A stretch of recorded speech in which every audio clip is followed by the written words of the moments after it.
Oke, Tribuners, siang ini kita berada di kediaman Mbah Mukhlasin, Ketua SPI.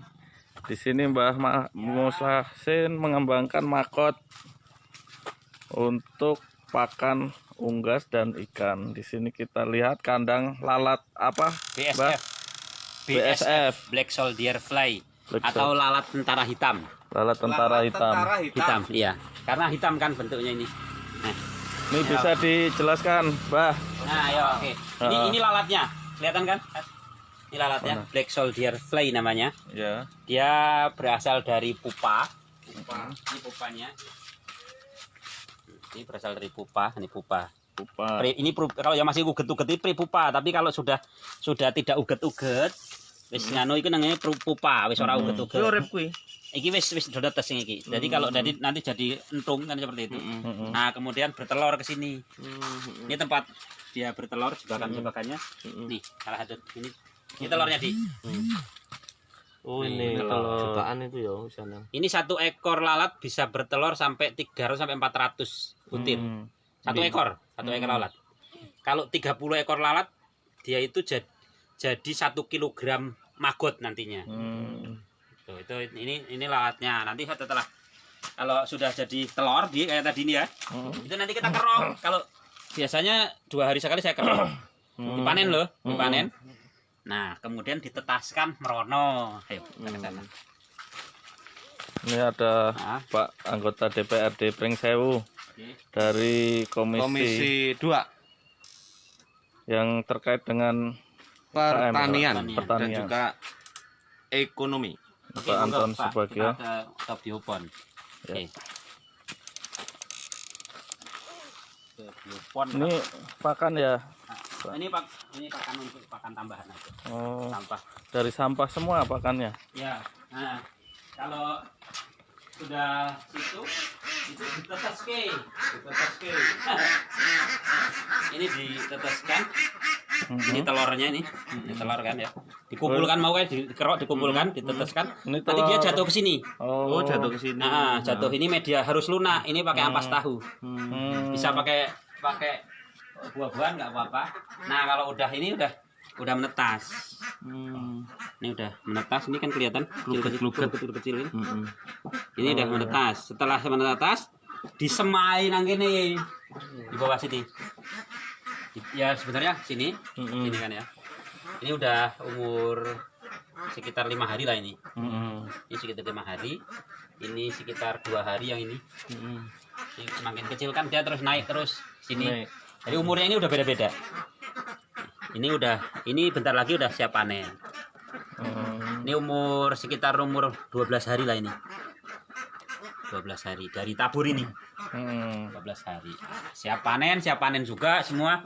Nah, kalau sudah dewasa, dia iki mrene nih. Ini udah mulai banyak yang dewasa. Nah, nanti dia migrasi ke sini. Oh, ini kembali lagi jadi jadi lalat. pupa. Kan pupa ya.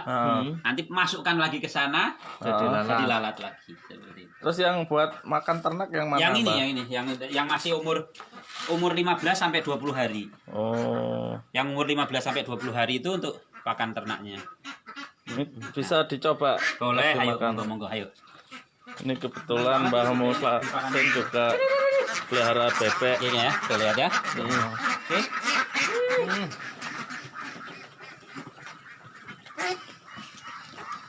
Nih, Oh, seneng bebeknya ya. ya saking seneng ya.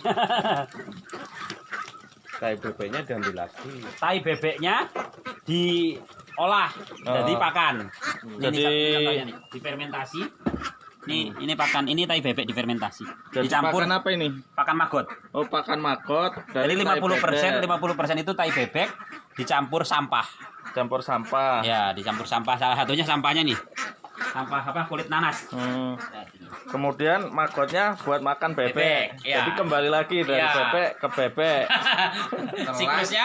siklusnya itu dari kotoran istilahnya kan ya, dari kotoran untuk makan maggot, kotorannya itu kotoran bebek, terus sampah untuk makan maggot, dipakakin nang bebek, tapi bebeknya sebagian 50% dimakakin maggot lagi. Oh.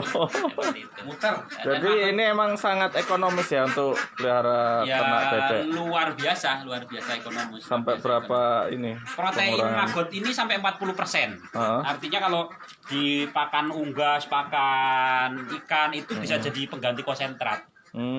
Bisa menjadi pengganti konsentrat. Jadi karena proteinnya sangat tinggi. Jadi tapi dia tidak bisa berdiri sendiri juga. Misalnya gitu. hanya maggot tok nggak bisa. Dia tetap butuh ada penambahan karbohidrat untuk energi kan kayak gitu. Misalnya ada tambahan jagung, tambahan dedak kan kayak gitu. Tapi dia setidaknya bisa dipakai sampai sekitar 50%. Berarti Ini kalau ya. ongkos produksi Ongkos produksi kalau misalnya semuanya kita cari ininya ya hampir 0% hanya untuk wira-wirinya aja. Tapi kalau misalnya kita ada yang beli, contohnya saya kan tambahan pakai onggok. Itu kalau dihitung-hitung ongkos produksi, biaya produksi dan tenaga per 1 kilogram maggot itu sekitar 1.500 rupiah. rupiah. Berarti kurang hemat seandainya kita beli konsentrat menghemat berapa persen? Kalau konsentrat hari ini kan sekitar kurang lebih 10.000. 10.000. Ya dihitung gue 10.000. Ini Ini 1.500. 1.500. Ya. Cuman Berarti- butuh tenaga tadi itu ya. Butuh tenaga. Sama Kalau waktu. itu 1.500 itu udah dihitung tenaga itu, Pak. Oh, udah dihitung Udah tenaga. dihitung tenaga, istilahnya udah dihitung tenaga. Oh. Berarti hampir 85% ya. Iya. Menghemat Mengurangi ongkos. ongkos pakan. Iya, mengurangi kontrakan. Jadi kalau misalnya itu sebagian juga harus kalau yang beli ya. Kalau misalnya nggak beli ya hanya sekedar tenaga saja, boleh bensin aja. Dan Pringsewu itu punya banyak sampah luar biasa. Oh, gitu. Jadi sampah pasar, terus sampah produksi, sampah rumah makan, terus sampah pertanian yang berupa pisang, terus pepaya. Kita kan produksi pepaya banyak tuh. BS-nya itu kan banyak. Nah, itu sangat bagus juga untuk pakan ini. Jadi Pakan pepaya, maggot. nanas, kulit nanas, sampah-sampah organik lah terutama. Iya. Artinya Pak mau jelasin kalau kita memelihara maggot hanya beli telur pertama, Ya. habis itu nggak bakalan habis ya? Enggak, kalau Karena yang penting sih, muter. yang penting kita itu harus ngatur, nggak boleh semua dikasih makankan semua. Berapa persen harus, misalnya contoh ya, 1 kilo pupa 1 kilo pupa itu bisa sekitar 4.000 ekor lalat. Umur lalatnya Umur lalat hanya 7 hari. 7 hari. Iya, 7 hari dia hanya bertelur, bertelur dan mati. Terus mati. Nah, terus setiap 30 ekor lalat bertelur itu bisa jadi 1 kilogram maggot. Jadi setiap 30 ekor 30 ekor lalat bertelur itu bisa jadi 1 kilogram. Padahal 1 kilogram ini ada sekitar 4.000 ekor nantinya jadinya. Jadi kalau misalnya 50% naik dia itu bertelur gitu ya. Itu 1 kilo itu bisa hampir menjadi mungkin kurang lebih 1 kintal. Berarti malah berkembang terus ini ya. Iya, Jumlahnya kan? Iya, dia kalau misalnya setidak-tidaknya nggak nyampe 10% harus dijadikan pupa. Nggak sampai 10%. Jadi misalnya setiap hari kita bisa memasukkan 1 kilo pupa, Pak. 1 kilo pupa kita masukkan berarti kita bisa memproduksi 4.000 ekor lalat setiap hari. 4.000 ekor lalat dapat Kalau misalnya 2.000 ekor yang menetas, yang bertelur kayak gitu ya, itu kurang lebih sekitar 80 kilo sampai 1 kintal. 80 kilo sampai 1 1 kintal. per 1 kilogram lalat. Itu proyeksinya kayak gitu. Itu kalau misalnya 2.000 saja yang bertelur, 50% saja yang bertelur. Berarti artinya jika petani memang punya inovatif, ongkos produksi ini bisa ditekan aslinya. Luar biasa. Nih Pak, ini kan liar nih Pak. Ini dia karena di sini sudah cukup dewasa tadinya, sudah banyak yang ini, dia menetas sendiri nang gini. Dia menetas di biopon. Ini namanya biopon, tempat apa namanya? Pembesaran ini. Jadi nanti migrasi, Pak. dia migrasi nih kayak ini nih. Dia kalau yang sudah tua dia akan naik sendiri. Naik sendiri turun. Jatuh ke sini kita kasih wadah. Oh, dia memang jatuh sendiri, nggak Iya. dipilih ya? Nggak dipilih. Dia, Ya terangsang. Jadi kalau misalnya sudah tua, dia terangsang untuk turun sendiri. iya, iya. Dia akan mencari tempat untuk dia itu bertapa. Kan dia koyo bertapa meneng kayak gitu loh. Jadi, itu alami secara alami. Jadi nggak perlu dipilih si jingga. Ini dari apa yang sudah dikerjakan ini, Mbah? Kira-kira kendalanya apa? Kalau hari ini kendala utama kan semua sekarang manual tuh kerjanya, misalnya kayak untuk nyacak apa namanya? Sampah nanas ini, ini kan harus pakai pisau kalau misalnya ini. Ya, sebenarnya salah satunya kalau bisa kita punya alat pembubur sampah namanya. Jadi ada dua alat yang sangat dibutuhkan, itu ada chopper untuk menghancurkan sampah kasar, terus kemudian pembubur sampah. Blender besar lah. Ya, semacam blender besar. Mereka nyebutnya pembubur sampah. Kalau di budidaya maggot sudah banyak yang punya. Kalau terutama yang budidaya maggot nasional lah ya di Jawa ini yang banyak itu nyebutnya pembubur.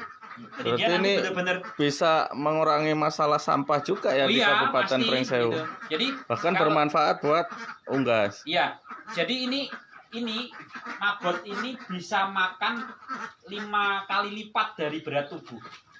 5 kali lipat dari berat tubuh. Jadi kalau kita punya 1 kintal maggot, berarti dia bisa makan 5 kintal. 5 kintal. Iya. Gitu. Jadi kalau misalnya kita, maksudnya dia ini untuk menghasilkan 1 kilogram ini paling sedikit dia butuh 5 kilogram. 5 kilogram sampah. Sampah. Jadi 1 kilogram maggot, 5 kilogram sampah paling sedikit. Paling sedikit pakannya ya, untuk menghasilkan 1 kilogram maggot. Tapi kalau yang sampah-sampah dia itu sampah tidak terurai semua bisa sampai 10 kilogram. Artinya dia minimal 10 kilogram sampah. Jadi kalau misalnya kita memproduksi maggot itu setiap hari 10 kilo misalnya, kalau 10 kilo setiap hari Pak, produksi maggot kita 10 kilo berarti kebutuhan pakan kita setiap hari ya 5 kali 5 sekitar 25 kilogram sampah. Itu tiap hari. Kalau kita 1 kintal 1 hari produksinya berarti 500 kilogram. Hari ini saya baru sekitar 10 kilo per hari. Rutin panen. 10 kilogram per hari rutin panen. Jadi kebutuhan pakannya sekitar 25 sampai 30 kilogram per hari. Pak, kalau untuk pakan ikan ini nggak perlu dikasih campuran kan? Enggak, langsung enggak perlu. Nah, mana sih ikan lele ini? Lele. Oh iya, tapi lelenya cuma sedikit. Atau orang lele. Jadi kalau pakan ikan ini nggak perlu tambahan ya? Enggak perlu. Ya, Pak.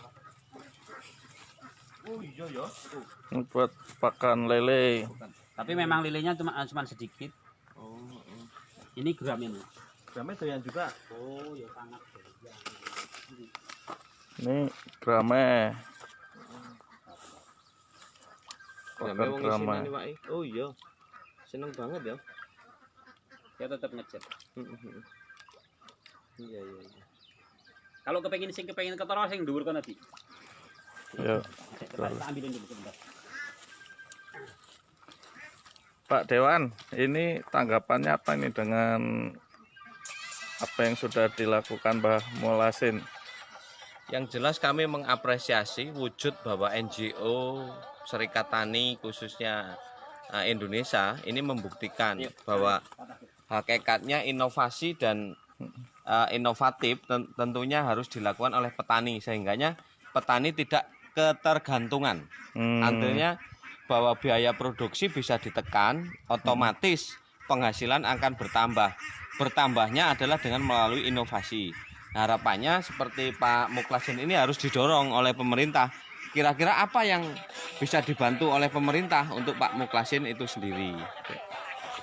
Nih, selanjutnya kita lihat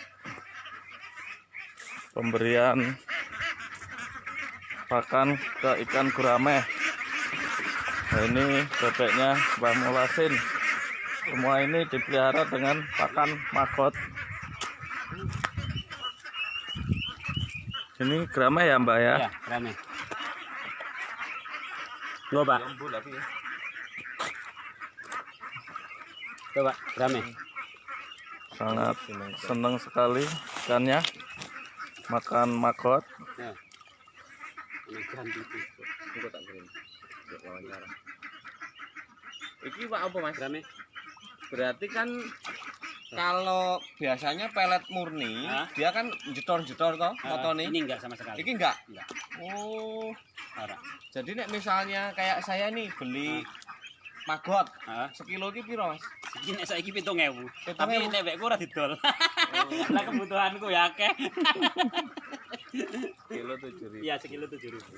Kalau kawan-kawan katanya sih dapat suplaian dari Bandar Jaya itu 6,5. Tapi kalau di sini katanya kawan-kawan kalau jual sekitar 7.000. Doyan kan, Pak? Iya ya.